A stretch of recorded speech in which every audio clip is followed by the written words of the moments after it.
One Piece est une œuvre qui a su marquer les esprits de ses lecteurs tout au long de ses 25 années de parution. Son auteur, Eiichiro Oda, a su créer des moments drôles, émouvants et épiques afin de rendre son récit intéressant et captivant. Et aujourd'hui, on va ensemble se remémorer les meilleures scènes de l'œuvre. Bonjour et bienvenue sur cette nouvelle vidéo. Pour me soutenir, like, partage, abonne-toi à ma chaîne, n'oublie pas d'activer la cloche et de laisser un petit commentaire. N'hésite également pas à faire un tour sur ma chaîne secondaire, ainsi que sur TikTok, Instagram et Twitter, car c'est gratuit et ça fait plaisir. Merci à ceux qui le feront, et bonne vidéo.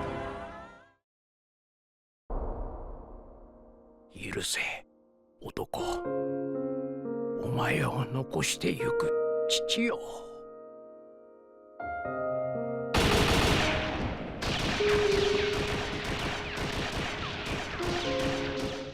L'exécution de Yasue. La mort de Yasue est l'une des plus brutales de One Piece. Condamné à mort pour avoir été le Momo clair de lune, ce dernier déclare qu'il a menti en prétendant être le voleur Ushimitsu afin que l'attention soit portée sur lui au maximum. Ce dernier s'est sacrifié en revendiquant la responsabilité d'avoir perpétué la révolution contre Orochi, et déclare être à l'origine des tracts circulant à Wano. Il dit avoir créé le symbole sur les feuilles de papier afin de rendre hommage au clan Kozuki. Il ment également lorsqu'il déclare que la marque croissant de lune n'est qu'une mode d'il y a 20 ans afin de laisser une chance à l'alliance de rester dans l'ombre jusqu'à la bataille finale. Sur la potence, il proclame que tout Wano est redevable au clan Kozuki, et que le shogun Orochi n'est qu'un insecte nuisible ayant souillé le pays par son avidité. Ayant senti son heure arriver, il commence à chanter. Finalement, Orochi arrive sur le lieu de son exécution et lui tire dessus avec ses soldats. Il meurt le sourire aux lèvres en repensant une dernière fois à sa fille Otoko. Et le plus horrible dans tout cela, c'est que les citoyens de la ville des bisous ont été maudits avec les smiles et ont été forcés de rire de Yasue alors qu'il était abattu par les hommes d'Orochi. On voit alors Otoko, sa fille, courir vers lui avec un sourire sur son visage, pleurant la mort de son père. Sans Yasue, l'Alliance n'aurait pas eu le temps de se préparer correctement pour la bataille finale. Ils auraient donc eu encore moins de chances de gagner et donc de reprendre Wano. Mais le plus fort dans tout cela, c'est que l'auteur a su rendre sa mort légendaire auprès de ses lecteurs malgré le peu de temps qu'il a eu pour développer le personnage de Yasue.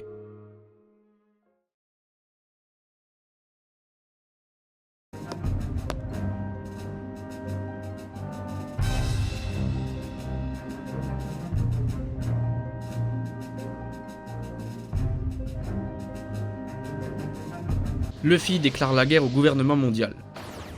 Après avoir fui le gouvernement mondial toute sa vie, Robin a déclaré mettre un terme à tout cela en se rendant au CP9 afin d'en finir et de protéger ses compagnons du gouvernement. Mais Luffy ira la secourir avec Zoro, Nami, Sanji, Chopper, Usopp et Franky qui rejoindra l'équipage plus tard. Une fois sur place, l'histoire déchirante de Robin et le passé d'Ohara sont révélées. Luffy convainc Robin de renoncer à mourir et cette dernière prend finalement position contre Spandam et déclare qu'elle veut vivre. Luffy, Zoro, Sanji, Usopp, Chopper et Nami sont alors unis dans un seul cadre et cela nous donne littéralement tout ce dont nous avons besoin pour comprendre la dynamique entre l'équipage. Luffy demande alors à Usopp, qui se cache sous l'identité de Sogeking, de brûler le drapeau du gouvernement mondial, leur déclarant ainsi la guerre. À travers cette scène, l'auteur nous montre un équipage soudé même face à un ennemi qui représente le monde. Cet arc vient mettre en place la cruauté du gouvernement mondial tout en nous donnant beaucoup d'informations à son sujet, surtout pendant le flashback d'Ohara. Lorsque Robin est capturé par le CP9 et est sur le point d'être exécuté, Luffy est prêt à ruiner la réputation de son équipage et à affronter la plus grande puissance du monde pour la sauver. Ce qui montre à quel point ce dernier est un bon capitaine car il est prêt à défier le monde pour ses Nakama.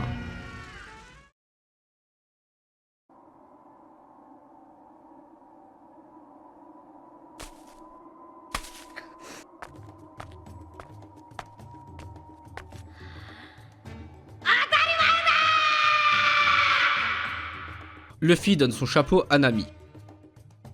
L'équipage du chapeau de paille poursuit Nami après qu'elle ait volé le Merry. C'est également à ce moment-là que nous découvrons les grands corsaires et les hommes poissons qui joueront un rôle énorme dans l'histoire plus tard. On apprend par la suite que Nami fait partie de l'équipage d'Arlong, un pirate homme poisson qui a pris son village natal en otage. Ces derniers passèrent un accord qui stipule qu'Arlong s'engage à rendre sa liberté au village, mais qu'en échange Nami doit lui faire des cartes et lui apporter la somme exorbitante de 100 millions de berries. Alors qu'il ne reste à Nami que quelques sous avant de racheter son village, des soldats de la marine viennent malheureusement tout reprendre et Nami sait qu'Arlong est derrière tout ça. Elle va alors régler ses comptes avec lui, mais Arlong affirme qu'il n'a jamais rompu leur contrat. Les villageois avouent qu'ils savaient depuis toujours ce qui est arrivé à Nami et décident de prendre leurs armes même s'ils savent que c'est en vain. Nami essaye de les en empêcher et leur certifie qu'elle reviendra avec la somme demandée par Arlong. Mais les villageois ne l'écoutent pas. Pris d'une rage terrible, Nami poignarde le tatouage sur son épaule qui signifie qu'elle appartient au gang d'Arlong. Luffy l'empêche de se faire plus de mal, Nami le repousse, mais les larmes aux yeux, elle lui demande de l'aider. Il lui confie alors son trésor et finit par affronter l'équipage d'Arlong en compagnie de ses subordonnés. Les chapeaux de paille sauvent non seulement Nami, mais tout le village, créant un précédent du potentiel de notre équipage préféré. Leur marche vers Arlong est magnifiquement animée et est l'une des scènes les plus emblématiques du début de One Piece. Mais c'est aussi et surtout le moment où nous voyons la vraie nature de la série, de notre protagoniste et de pourquoi il mérite de l'être.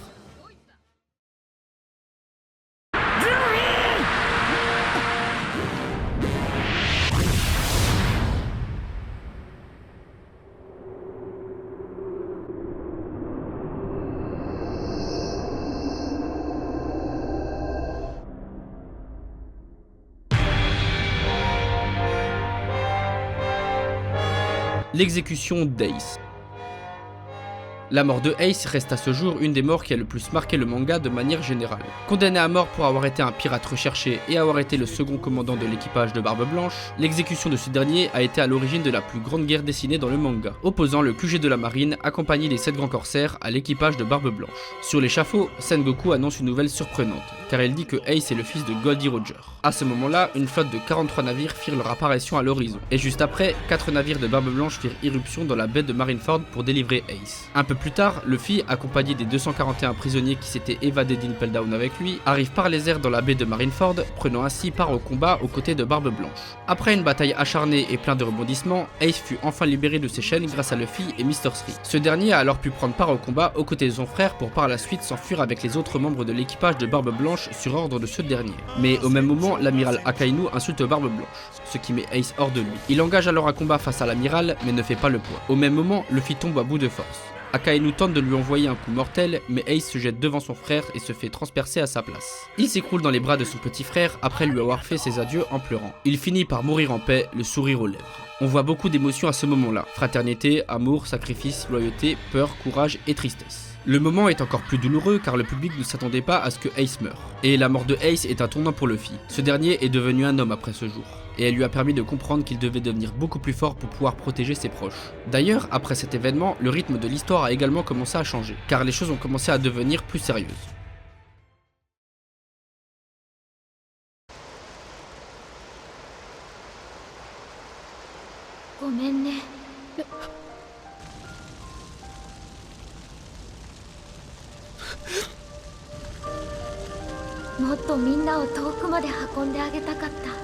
Adieu Vogue Mary.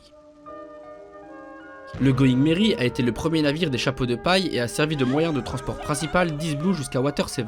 Nous avons voyagé avec les chapeaux de paille à bord du Merry, partant pour plusieurs aventures à travers les mers.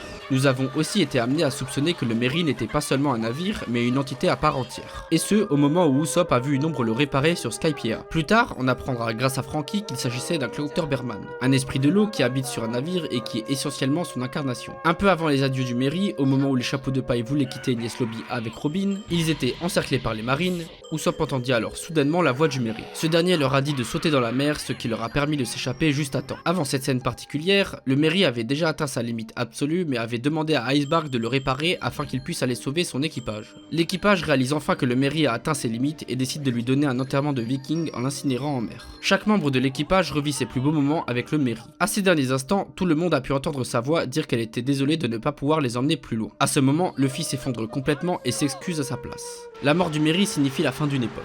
A partir de ce moment, One Piece devient un tout petit peu plus sérieux, et les chapeaux de paille ayant besoin d'un nouveau navire, le Sunny fut construit par Franky et Icebark afin de le remplacer. Et cela a également signé l'arrivée de Franky au sein de l'équipage.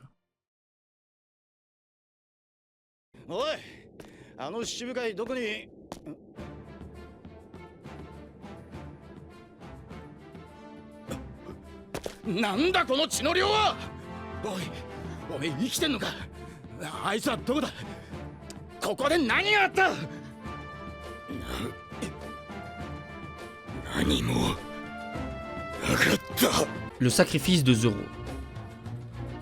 Après le combat des Mugiwara face à Moria sur Thriller Bark, le Shichibukai Bartholomew Kuma reçoit l'ordre du gouvernement mondial de tuer tous les témoins de la défaite de Moria. Kuma détruit alors Thriller Bark grâce aux capacités de son fruit du démon, rendant tous les chapeaux de paille inconscients à l'exception de Zoro. Kuma est censé prendre la tête de Luffy, mais juste au moment où il est sur le point de le faire, Zoro se met à genoux et demande à Kuma de prendre sa tête au lieu de celle de Luffy et d'épargner le reste de son équipage. Sanji reprend également brièvement conscience et dit qu'il aimerait donner sa tête si Luffy et Zoro sont épargnés. Mais Zoro l'assomme, déterminé à se sacrifier pour son équipage.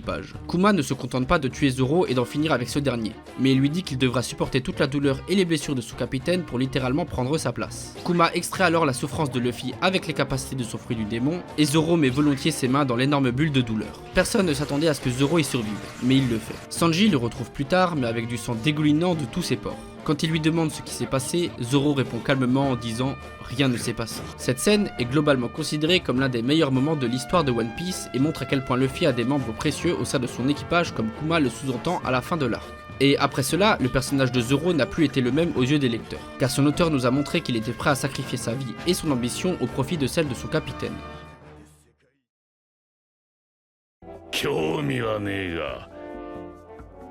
あの宝を誰かが見つけたとき、世界はひっくり返るのさ。誰かが見つけ出す。その日は必ず来る。Le discours final de Barbe Blanche.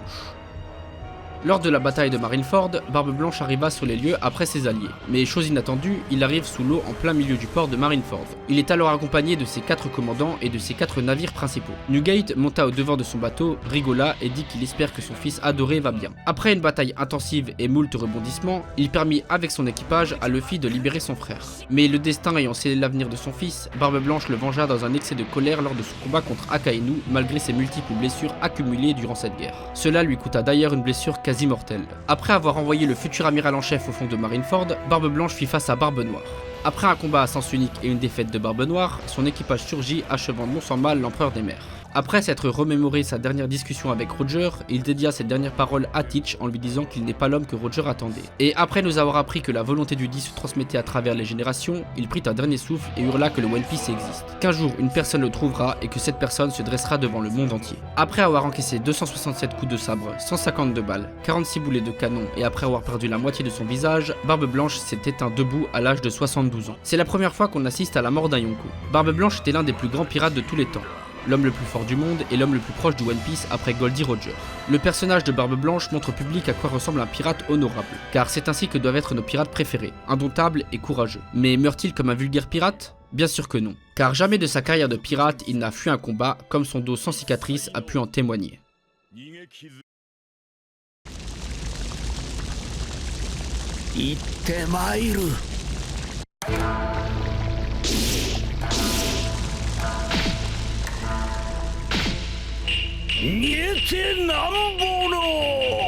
La mort d'Oden.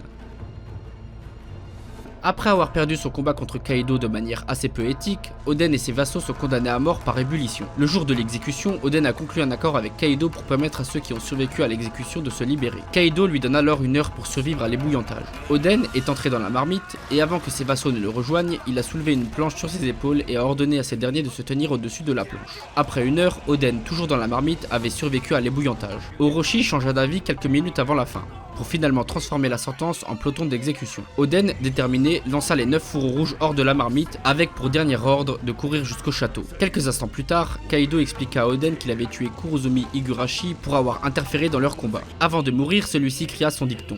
L'Oden plus il ébouillit avant de se prendre un coup fatal par balle. Son peuple finit sa phrase en criant « meilleur il est », laissant Oden mourir avec le sourire, son corps entier plongé dans la marmite. L'exécution d'Oden au milieu de la capitale devant son peuple est déchirante. L'heure de son exécution est littéralement appelée l'heure légendaire. C'est une scène très importante dans la série car c'est la fin d'une époque et le début d'une autre pour tout le pays de Wano. Et à travers ces planches, l'auteur a su toucher ses lecteurs en leur offrant la mort la plus légendaire de toute l'œuvre.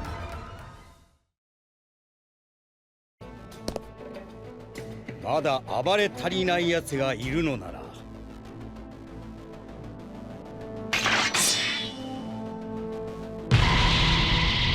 来い、俺たちが相手をしてやる。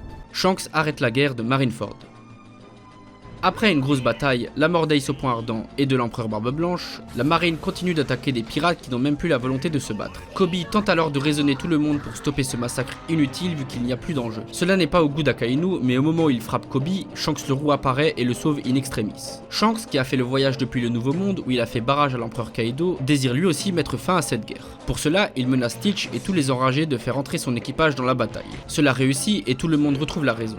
Sengoku sonne la fin des hostilités et accepte de confier au roux le corps de Barbe Blanche et de Ace. La guerre s'achève ainsi sur une victoire de la marine. Barbe Blanche et le fils de Goldie Roger sont morts, ce qui sonne la fin d'une ère. Toute scène avec Shanks est automatiquement badass, mais celle-ci l'emporte sur tout. Avec de simples paroles, l'empereur a fait se retirer des combats à la marine, les pirates de Barbe Noire et de Barbe Blanche ainsi que des grands corsaires comme Mihawk par exemple. Shanks a aidé Luffy et les autres pirates à s'échapper et la plus grande guerre de l'histoire est arrêtée par la simple apparition de ce personnage légendaire.